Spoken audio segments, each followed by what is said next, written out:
Grab your mug, coffee, or tea, and let's dive in. I'm Steve, and I'm here with Claire from the Auto Agentic team. We're about to explore something that's literally reshaping the entire automotive landscape as we speak. Thanks, Steve. I'm Claire, and we're talking about the most significant regulatory transformation the global auto industry has ever seen.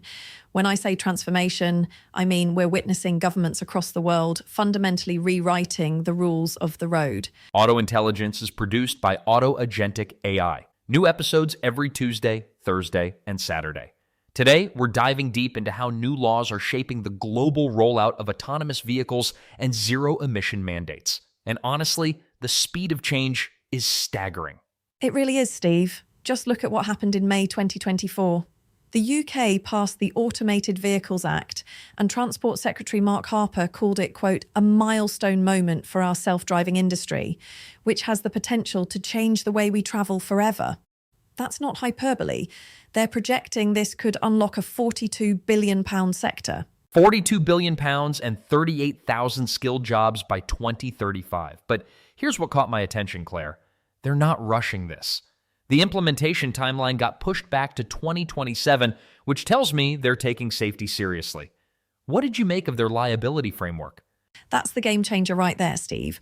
When a vehicle is operating in self-driving mode, the responsibility shifts completely from the individual user to the manufacturer, software developer, or operator.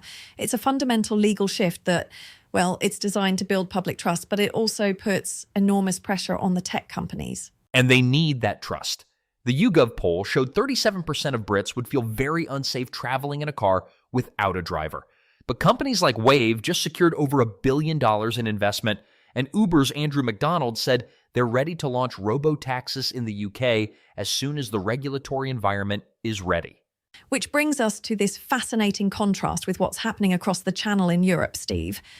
The EU is taking a completely different approach. They're laser-focused on emissions rather than autonomy. 2025 is their big year for CO2 targets. Right, and these aren't gentle nudges, Claire. We're talking about average emissions dropping below 93.6 grams per kilometer for passenger cars.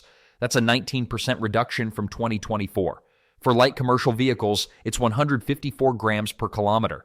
Miss those targets and you're looking at fines that could reach hundreds of millions of euros. The penalty structure is brutal.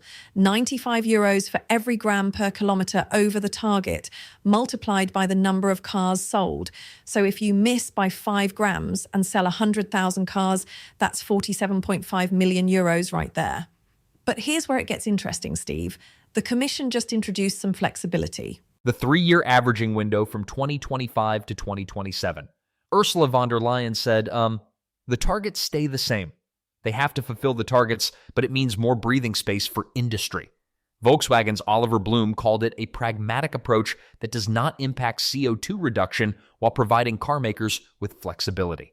And the market is responding. In January 2025, battery electric vehicles hit 15% of new EU registrations, up from 10.9% a year earlier.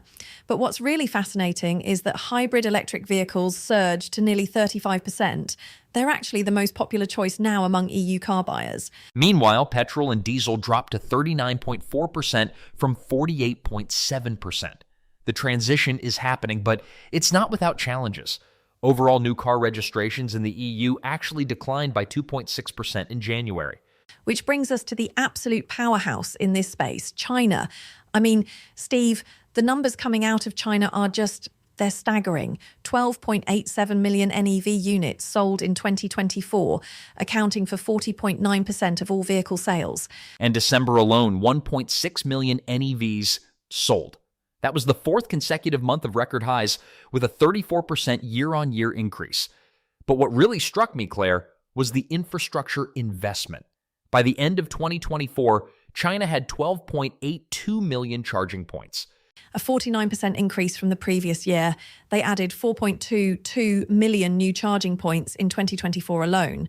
That's one charging point for every 2.7 NEVs on the road. The scale is unprecedented. And it's not just about the numbers. It's about the ecosystem approach.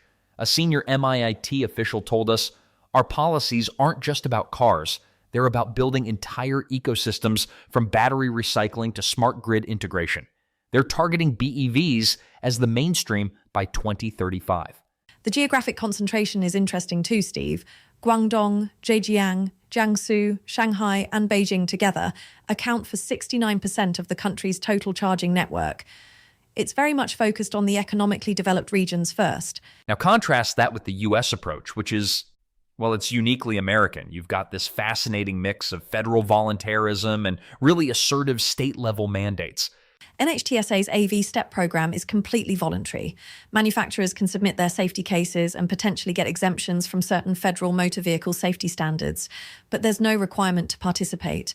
It's very much about encouraging innovation while maintaining oversight. But then you have California with Governor Newsom's executive order requiring all new passenger vehicles sold in the state to be zero emission by 2035.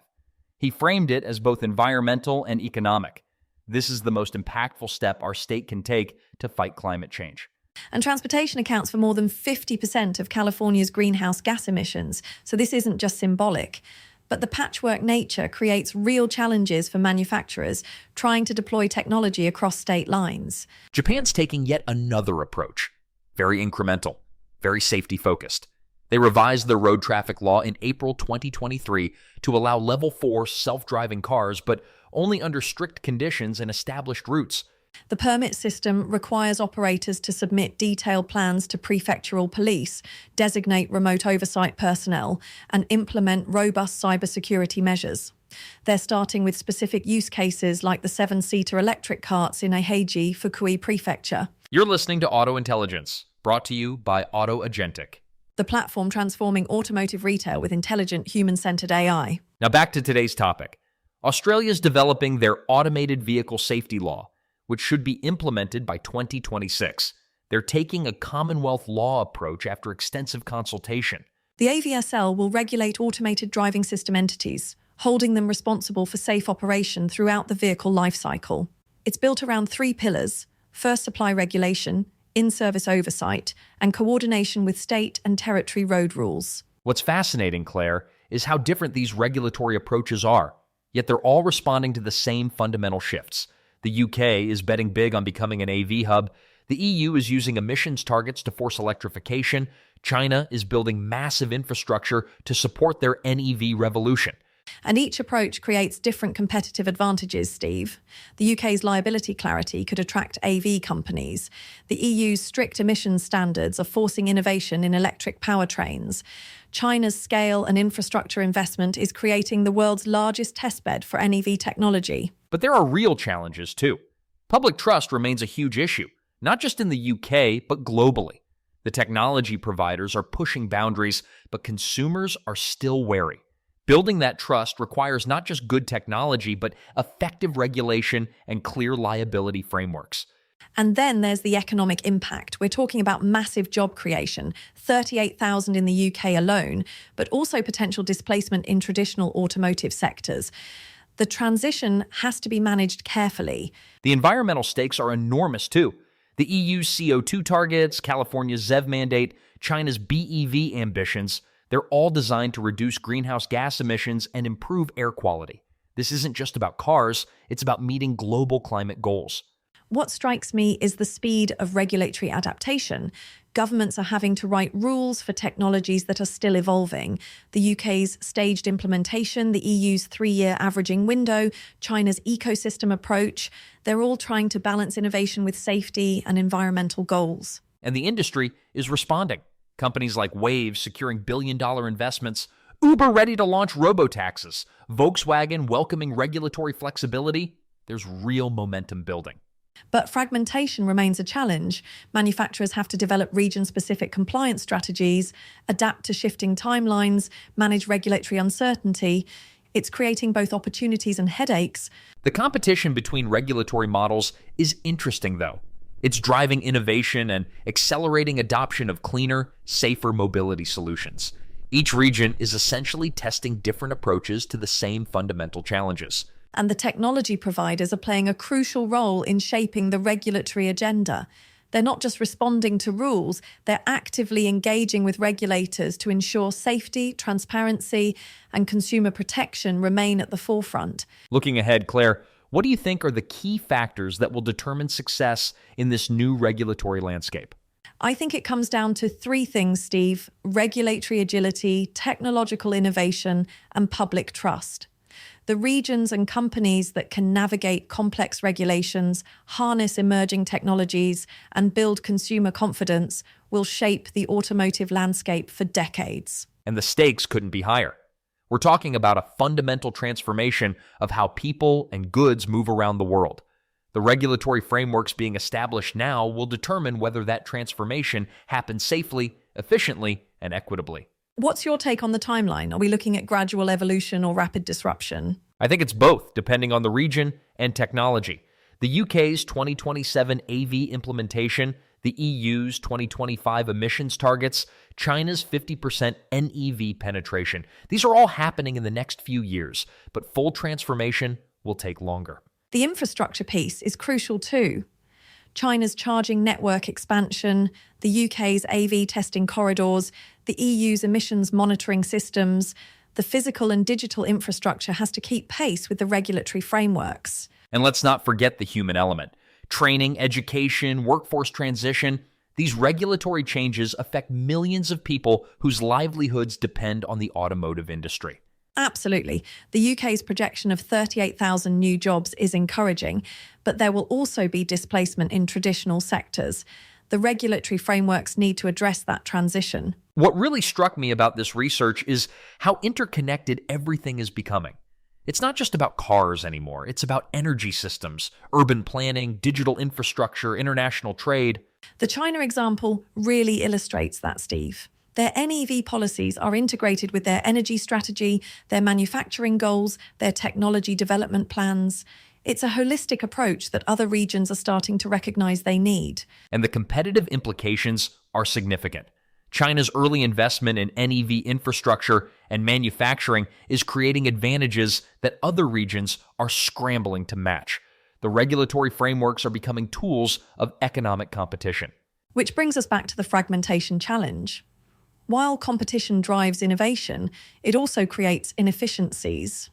Manufacturers would benefit from more harmonized standards, but each region has legitimate reasons for their specific approaches. The liability question is particularly interesting. The UK's clear framework shifting responsibility to manufacturers could become a model for other regions, but it also puts enormous pressure on companies to get the technology right. And the insurance implications are huge.